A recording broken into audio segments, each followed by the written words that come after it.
आज माँ की रोटी में फिर वह स्वाद नहीं था, पर जब मैंने रोटी को हाथ लगाया तो वो गीली थी पसीने से। माँ की हथेली से रिश्ता पसीना मेरी भूख से लड़ रहा था और मैं उस पर चिल्ला रहा था। मैं थक चुका हूँ इस गरीबी से और सबसे ज्यादा माँ की चुप्पी से। न जाने क्यों वो हर बार कुछ कहने के बजाय बस मुस्कुरा देती है, जैसे उसके होठों पर कोई ताला लगा हो। मेरा नाम किशन है और मेरी उम्र लगभग 23 साल है। आज मुझे लग रहा है कि मेरा जीना किसी काम का नहीं। सुबह का वक्त था। माँ ने हमेशा की तरह खपरेल की छत के नीचे बैठे बैठे रोटियां सेकी। बगल में पुराना पंखा था जो ज्यादातर वक्त शोर ही करता था, ठंडक नहीं देता था। रोटियां देर से बनी और जब आई भी तो एकदम ठंडी और नमी से भीगी हुई थी। माँ ये क्या है, ऐसी रोटियां तो कुत्ते भी न खाएं। मैं बड़बड़ाया और झुंझलाकर थाली एक और खिसका दी। आज माँ ने फिर कुछ नहीं कहा। उसने चुपचाप मेरी थाली उठाई और खुद की थाली से अपनी रोटियां उसमें रख दी। मुझे उस पर गुस्सा आ रहा था, पर अब जब ये लिख रहा हूँ तो हथेली में पसीने का वो गीलापन याद आ रहा है। शायद वो रोटी नहीं थी,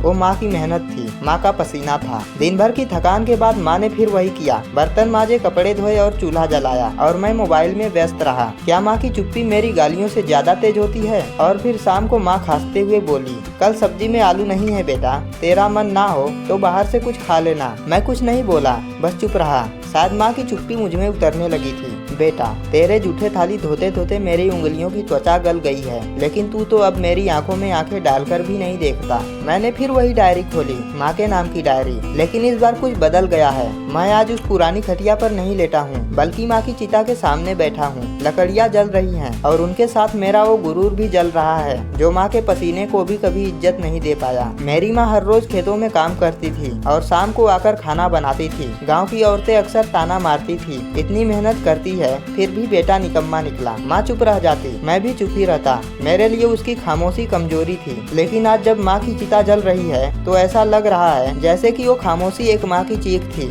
जिसे मैंने कभी सुना ही नहीं। आज वही लोग आकर मुझसे कह रहे हैं, तेरी माँ देवी जैसी थी। और मैं बस सोच रहा हूँ, जब वो देवी थी तब मैं कौन था? एक राक्षस। मैंने अपनी माँ को वो सम्मान कभी नहीं दिया जिसकी वे हकदार थी। डायरी के अगले पन्ने पर माँ ने लिखा था, किशन अब भी काम पर नहीं गया है, शायद उसकी राह अभी नहीं बनी है, लेकिन एक दिन जरूर वो मेरी मेहनत का मोल समझेगा। बस उसी दिन के लिए जी रही हूँ। मैं फूट फूट कर रो पड़ा, माँ तूने तो मेरी हर गलती को प्यार में छिपा लिया। मैं तो अब खुद को भी माफ नहीं कर पा रहा, और आज जब तू नहीं है तो मैं जीते जी अधमरा सा लग रहा हूँ। अब रोज तेरी डायरी पढ़ता हूँ, खेतों में जाता हूँ, तेरी तरह हल चलाता हूँ, रोटियाँ भी सेकता हूँ। तेरे जैसे हाथों से नहीं, लेकिन कोशिश करता हूँ शायद तेरी आत्मा को तसल्ली मिले। जिस माँ ने पसीने से रोटियाँ सींची, उसका अपमान करने वाला बेटा जिंदगी में कभी सच्ची भूख को नहीं समझ पाता। वैसे क्या आप कभी अपनी माँ की खामोशी को समझ पाए हैं? साथियों, यह कहानी आपको कैसी लगी कमेंट बॉक्स में जरूर बताएं। और अगर आप कहानियों को सुनते ही नहीं बल्कि महसूस भी करते हैं तो मेरे ख्याल से आपको इस कहानी को भी सुनना चाहिए। और हाँ, हमें सपोर्ट करना ना भूलें, क्योंकि आपका समर्थन ही हमारी सबसे बड़ी प्रेरणा होती है। वीडियो में अभी तक बने रहने के लिए आपका दिल से धन्यवाद। तो फिर मिलते हैं किसी और वीडियो में, तब तक के लिए अपना ध्यान रखें। जय हिंद, जय भारत।